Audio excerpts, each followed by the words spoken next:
Olá, tudo bem? Meu nome é Kelly, sou professora de Geografia e hoje iremos resolver exercícios sobre industrialização. Então vamos lá, o primeiro exercício tem uma charge aqui mostrando a União Europeia, né, e a China. Elas estão interligadas, tem a raiz aqui, mas a gente vê que a União Europeia está bem menor do que a China. Isso é uma realidade, a economia das duas são bastante distintas, mas elas têm uma interligação, né? A China cresce muito a partir de uma crise econômica de 2008, puxada pelos Estados Unidos, que atingiu muito a União Europeia, e foi a partir daí que a China cresceu muito mais. Então, a opção que fala isso é a opção E, tá? Opção E. Muito bem, onde está o erro aqui da 1? A 1 está dizendo que a China explora os recursos naturais, né, florestais da União Europeia, não é a verdade. E na 3, a resposta errada está dizendo que a dependência da China está em relação ao etanol da União Europeia. Não, o etanol da União Europeia é a base de beterraba e abastece praticamente o mercado da própria União Europeia, não é muito voltado para a exportação chinesa. Bem, 2. Estou falando aqui a comparação das duas regiões da China, né? A China tem o lado oriental e o lado ocidental. Então é para falar sobre as características econômicas, físicas, e humanas dos dois lados. Então, o lado oriental, que é o lado leste, né, da China, ela tem as EEs, é mais urbanizada, mais industrializada e tem alta densidade demográfica. Enquanto o lado oeste da China, na parte mais noroeste tem deserto e a parte sudoeste tem montanha, né? E tem baixa densidade demográfica por isso. E quando tem indústrias, são indústrias estatais, né, de extração mineral. Então a China é dividida em dois lados, um lado mais denso, mais pessoas, e o outro lado mais vazio. Bem, 3. Aqui está falando de cidades como Bangalore, na Índia, Campinas, no Brasil, e São Francisco, nos Estados Unidos. O que eles têm em comum? O que eles têm em comum é que eles são tecnopolos, tá? Então, é a opção A. Lembrando que tecnopolos são centros tecnológicos, sempre voltados próximos de indústria, são vários polos industriais, né? Sempre voltados à área de produção de tecnologia, como centros de universidades, né? Centros de pesquisas. Bem, vamos para a próxima. A próxima, nós temos aqui as características descritas referente à Austrália. A única que não se refere à Austrália, por incrível que pareça, é a opção A. A Austrália, ela tem sim industrialização, porém a industrialização dela está muito mais focada no setor de siderurgia, alimentícia e transportes, tá? Não é tão diversificada. E o mercado aqui, ó, o elevado poder aquisitivo do seu mercado e grandes exportações. Ela exporta bastante até, mas o mercado da Austrália tem grande potencial. Entretanto, são poucas pessoas, tá? É uma população menor, de certa forma, do que o estado de São Paulo inteiro. Então, não dá para comparar. Então, não tem todo esse potencial de consumo no mercado interno, tá bom? O resto, todas as afirmativas são verdadeiras em relação à Austrália. Bem, aqui na 3 está falando qual é exceto.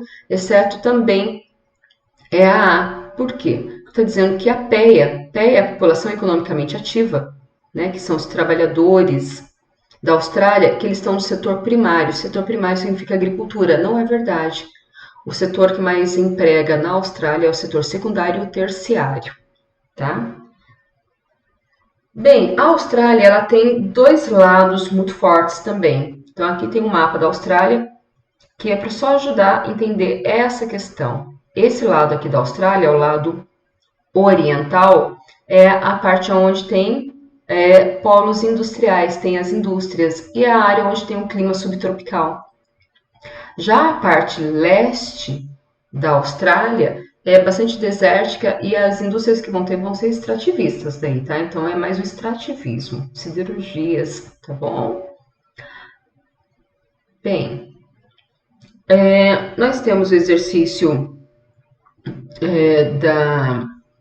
que vai falar mais da industrialização no Brasil. A industrialização no Brasil, o grande forte dela mesmo, né, ela acontece com duas visões. Ela, quando acaba a escravidão, atrai trabalho salariado dos imigrantes, e esses imigrantes já tinham experiência de trabalhar na Europa. Então, eles passam a ser uma mão de obra barata e qualificada. Isso atrai muitas indústrias, de certa forma, para o Brasil, ainda no início, né, no primórdio da industrialização brasileira. Outro fator muito importante é que a indústria no Brasil, ela nasce substituindo as importações. Por quê? Porque a Europa estava em guerra, e aí que o Brasil começa a produzir botões, azulejos, zippers, né? Esses produtos que tudo era importado. O Brasil começa a desenvolver nesses dois setores, tá bom? Então é a opção aqui B. Bem, nós temos uma tabela. É legal a gente observar a tabela e falar.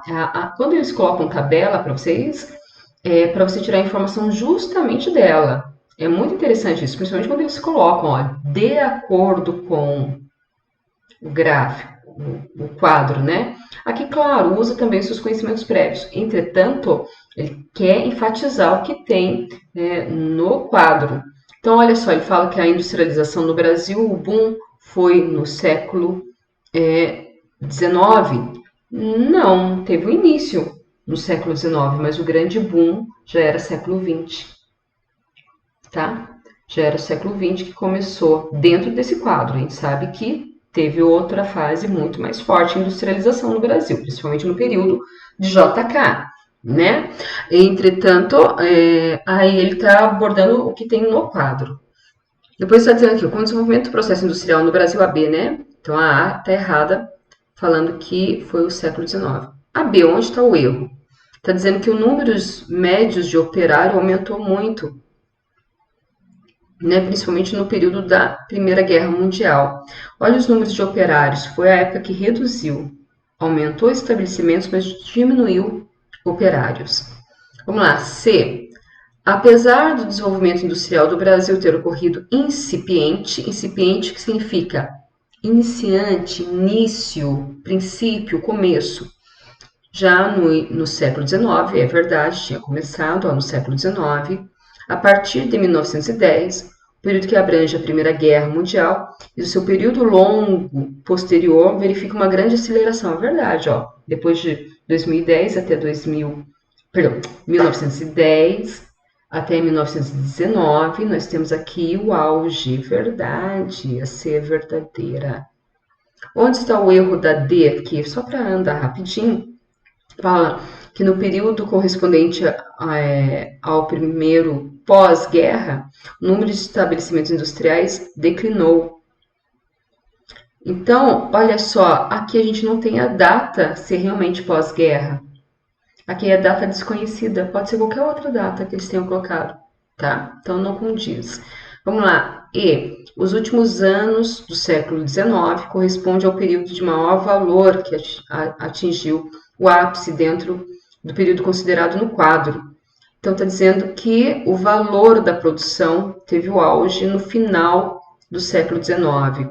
Não, olha, no final do século XIX estava bem baixo. Bem, vamos para a próxima questão. Então, nós já sabemos que a 2 é C. Vamos. Aqui está falando, atualmente a atividade industrial brasileira apresenta cenário do que? Desconcentração industrial. Significa o quê? Está surgindo novos polos. Antes era tudo concentrado no sudeste brasileiro, entre São Paulo e Rio de Janeiro, e hoje tem vários outros polos, né, industriais no Brasil. Tem Camaçari, na Bahia, né, a Zona Franca de Manaus, em Manaus, enfim, vários outros. Aqui está falando das grandes zonas francas, né? As maquiladoras no México. Nós temos a ZEES aqui na China e no Brasil a Zona Franca de Manaus. Então ele fala aqui, olha, indica 2 fatores explicativos, eu coloquei muito mais que 2. Incentivo fiscal ou guerra fiscal, que é isentando impostos, né? Tanto na produção quanto no escoamento, e leis brandas de fiscalização ambiental. Aqui eu coloquei um plus, que é diminuindo o custo da mão de obra, e direitos trabalhistas. Então, um trabalhador na Zona Franca de Manaus, o custo dele é menor. Sem dizer aí, eu poderia colocar também sindicato mais fragilizado, assim vai. B. Menciona as principais zonas francas, a principal zona franca no Brasil e a intenção, né, da implementação. A Zona Franca principal no Brasil é a Zona Franca de Manaus. Ela foi criada ainda no programa Suframa, na época dos militares, né, para desenvolver a região norte do Brasil. Tá? Bem, nós temos aqui a terceira perguntando sobre a área do setor aeronáutico do Brasil, onde se concentra. Se concentra próximo dos grandes centros universitários. Daqui, quais seriam as opções? Principalmente esse, ó, EAD, São José dos Campos e São Carlos. Por que em São José? Porque tem o CTA, né? Tem a Embraer, então com certeza as cidades aqui que mais enfatiza esse desenvolvimento. Pessoal, por enquanto é isso. Muito obrigada pela participação. Até a próxima. Bons estudos!